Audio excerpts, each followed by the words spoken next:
Assalamualaikum warahmatullahi wabarakatuh. Sebelumnya, perkenalkan dengan saya sendiri yaitu Mega Puspitasari dengan NPM 2141163. Kemudian ada rekan-rekan saya yaitu Bernia Merani dengan NPM 2141161. Kemudian ada Fani Sari Puspita dengan NPM 2141143. Kemudian ada Rafina Puspita dengan NPM 2141128, dan yang terakhir ada Bagus Pangestu dengan NPM 2141042. Baik, pada video kali ini kami akan menjelaskan materi tentang faktor yang mempengaruhi bentuk hierarki dalam desain organisasi.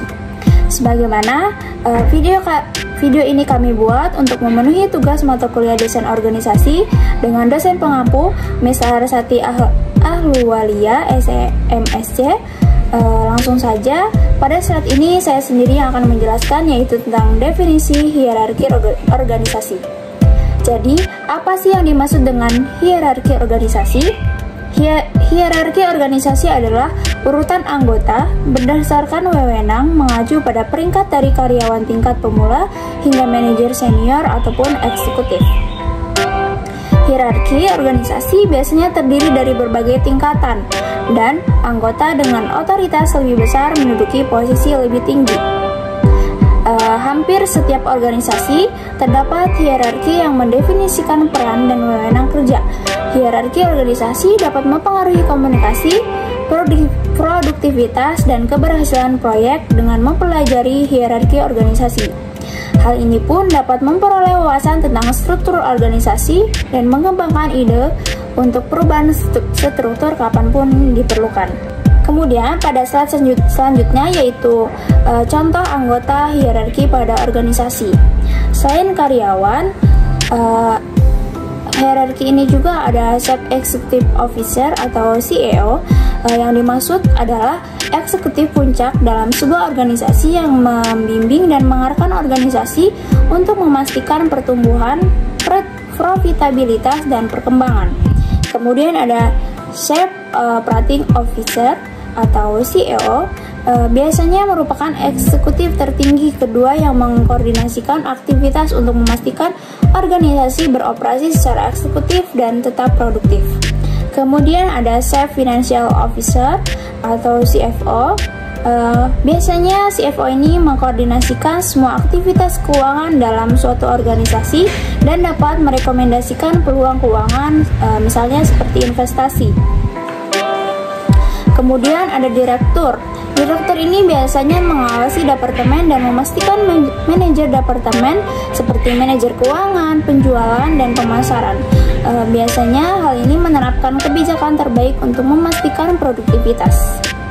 Kemudian ada departemen manajer atau disebut juga dengan manajer departemen, biasanya mengawasi aktivitas sehari-hari suatu organisasi dan melatih karyawan yang bekerja di departemen tersebut, atau biasa disebut dengan departemen supervisor, pengawas. Kemudian ada pengawas departemen. Pengawas departemen ini dapat membantu manajer departemen dalam mengkoordinasikan aktivitas sehari-hari dengan mengawasi sekelompok karyawan dalam departemen. Kemudian pada slide selanjutnya akan dijelaskan oleh rekan saya yaitu Bernia Merani. Di sini saya akan membahas tentang manfaat hierarki bagi organisasi. Mendapatkan struktur kepemimpinan untuk pertumbuhan dan keberhasilan proyek. Hierarki memberikan kepemimpinan di setiap tingkat pekerjaan. Bagi pemimpin organisasi, fokus pada tujuan dan misi organisasi akan membantu. Demikian pula, hal ini memastikan akuntabilitas proyek di antara anggota organisasi. Misalnya, Anda bekerja di perusahaan telekomunikasi. Memiliki hierarki akan membantu para pemimpin perusahaan memperluas operasi mereka, sementara manajer atau penyedia menangani operasi sehari-hari. Dengan cara ini, para pemimpin perusahaan dapat menentukan siapa yang bertanggung jawab atas keberhasilan atau perubahan proyek. Yang kedua ada menyediakan jalur karir bagi anggota organisasi. Hierarki juga dapat menguraikan jalur karir yang harus diikuti oleh satu organisasi. Memiliki struktur yang menunjukkan posisi eksekutif, manajerial, dan supervisor.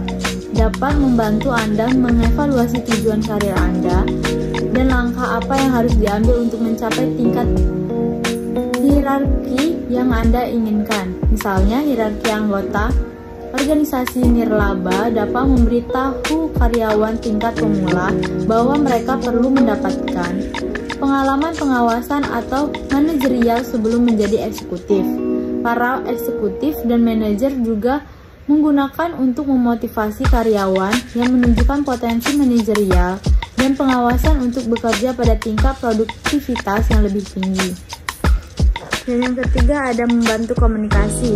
Hierarki membantu membangun komunikasi yang efisien dalam perusahaan, terutama sering dengan bertambahnya ukuran organisasi.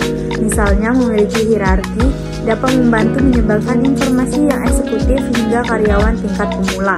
Dengan cara ini, para eksekutif dapat menyampaikan pesan, kebijakan, atau ide tanpa menghubungi seluruh karyawan.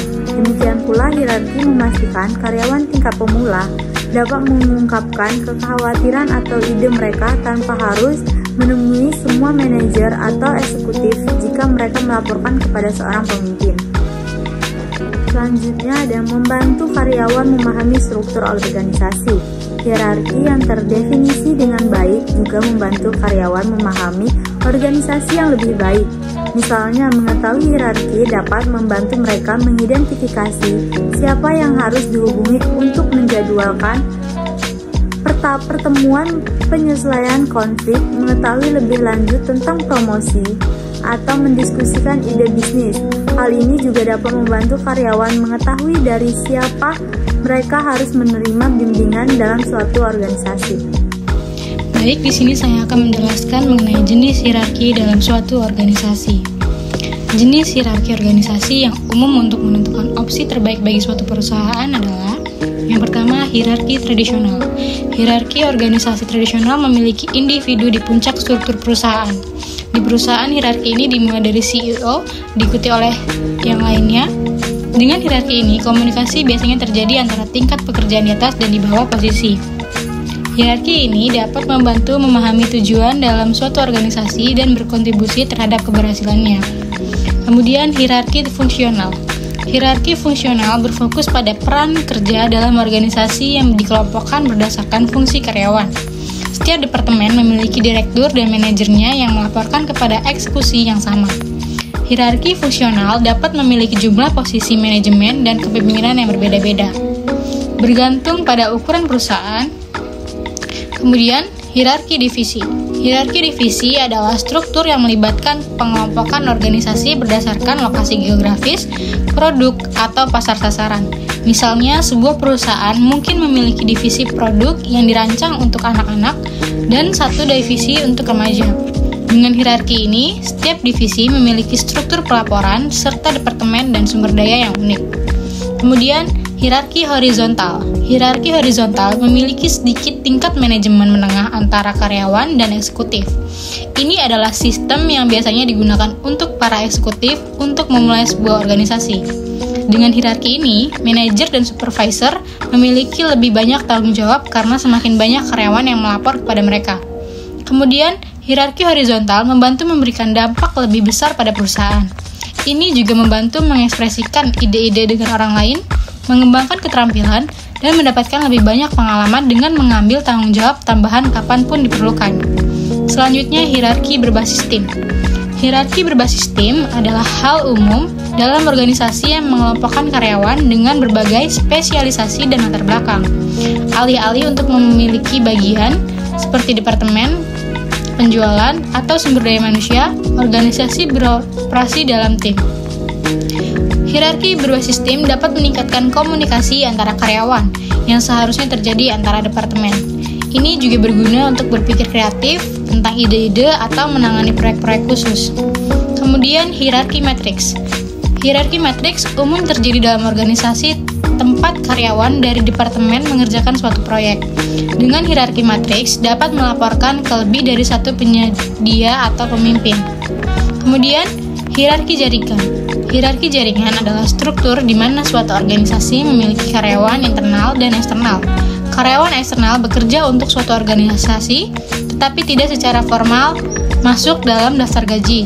Tidak seperti karyawan internal, karyawan perusahaan mungkin bekerja di lokasi yang berbeda, dan pemimpin dapat melakukan outsourcing peran kepada karyawan eksternal seperti pekerja lepas dan konsultasi.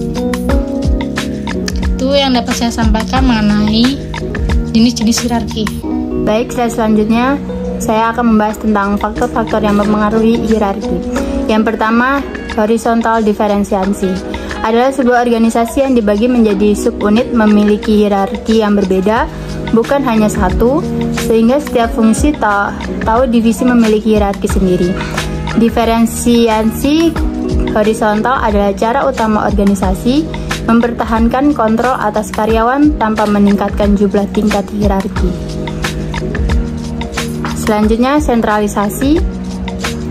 Dengan desentralisasi, supervisi manajerial kurang langsung diperlukan. Kemudian, otoritas didelegasikan ke tingkat yang lebih rendah. Desentralisasi tidak menghilangkan butuh untuk tingkat hierarkis banyak yang besar, organisasi yang kompleks, sehingga struktur yang relatif tinggi untuk menjadi lebih fleksibel. Selanjutnya, standarisasi adalah dengan mengurangi kebutuhan untuk tingkat manajemen karena aturan menggantikan pengawasan langsung, sehingga mendapatkan kontrol atas karyawan dengan membuat perilaku dan tindakan mereka lebih dapat diprediksi. Di sini saya akan menjelaskan faktor mempengaruhi bentuk hierarki dalam desain organisasi. Faktor yang membentuk hierarki: diferensi horizontal, sentralisasi, standarisasi, dan organisasi formal. Keputusan-keputusan desain dapat memastikan bahwa hierarki tetap rata sehingga organisasi dapat mengontrol kegiatan. Diferensiasi horizontal mengontrol karyawan ketika sebuah organisasi tidak dapat meningkatkan hierarkinya. Diferensiasi horizontal terus flat hierarki sebagai fungsi masing-masing memiliki hierarki sendiri. Desentralisasi otoritas meningkatkan komunikasi dan koordinasi karena pengawasan tidak langsung mempengaruhi ukuran hierarki. Standarisasi mengurangi pengawasan langsung karena mengikuti aturan prosedur standar atau SOP, dan norma-norma organisasi formal dapat meningkatkan kontrol. Baik, itu tadi materi yang sudah kami sampaikan tentang faktor yang mempengaruhi bentuk hierarki dalam desain organisasi. Untuk kurang lebihnya kami mohon maaf. Kami akhiri. Wassalamualaikum warahmatullahi wabarakatuh.